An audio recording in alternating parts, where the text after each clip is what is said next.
ఆనంద్ సినిమాతో Telugu cinema making లో ఒక నూతన ఒరవడి సృష్టించిన శేఖర్ కమ్ముల ఆ సినిమా ఘన విజయం తర్వాత టాలీవుడ్ టాప్ డైరెక్టర్ గా మారిపోతాడు అని భావించారు అంతా. అయితే ఆ తర్వాత ఈ విలక్షణ దర్శకుడు తీసిన హ్యాపీ డేస్ సంచలన విజయం సాధించిన ఆ తర్వాత కాలంలో అతడు తీసిన సినిమాలు ఫెయిల్ అవ్వడంతో తన ప్రభావాన్ని పూర్తిగా కోల్పోయాడు. అయితే సినిమాలో ఫెయిల్ అయిన క్రియేటివ్ దర్శకుల లిస్టులో శేఖర్ కమ్ముల ఎప్పుడూ మొదటి వరుసలో కొనసాగుతూ వచ్చాడు. తనకంటూ ఒక ప్రత్యేకమైన శైలిని సృష్టించుకున్న ఈ దర్శకుడు స్టార్ హీరోలతో పనిచేయాలని ఎంతకాలంగానో ప్రయత్నాలు చేస్తున్నాడు. అయితే స్టార్ హీరోలు శేఖర్ కమ్ముల చెప్తున్న కథలు వింటున్నారు కానీ ఈ డైరెక్టర్ కు డేట్స్ ఇవ్వడం లేదు.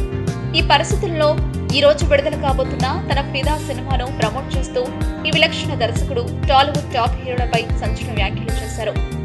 లీడర్ కథ మహేష్ కు చెబితే అతడు చేయను అన్న విషయాన్ని వివరిస్తూ ఫిదా స్టోరీని కూడా మహేష్ కి చరణ్ కి వినిపించినా వారు ఆసక్తి చూపించిన విషయాలను గుర్తుకు చేసుకున్నాడు.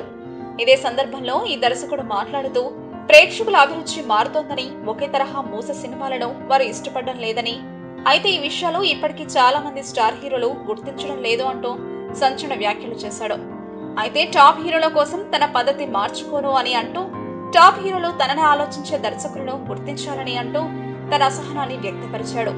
అయితే ఈ రోజు విడుదలవుతున్న ఫిదా శేఖర్ కమ్ముల అంచనాలకు అనుగుణంగా సూపర్ హిట్ అయితే టాప్ హీరోలు అంతా శేఖర్ కమ్ముల వైపు చూస్తారేమో చూడాలి.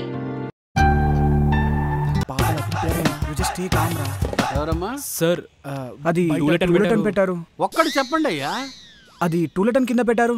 బ్యాచిలర్సా? టెర్రరిస్ట్ లా అన్నట్టు అంటారేంటి సార్? బ్యాచిలర్స్ మాత్రమే సార్. బ్యాచిలర్స్ ఏం పాపం చేశారు సార్? బ్యాచిలర్ లైఫ్ లో ఎంత కిక్ ఉంటుందో ఆర్జీవన్ అడగండి సార్, తెలుస్తుంది. బ్యాచిలర్స్ అనగానే బేవర్స్ గా చూస్తారంట్రా. ఏడుపు వచ్చేస్తుంది మావా నాకు. నేను ఆ మీనింగ్ తో అనలేదయ్యా. వీడేంటి ఏడుపు తక్కువ యాక్షన్ ఎక్కువ.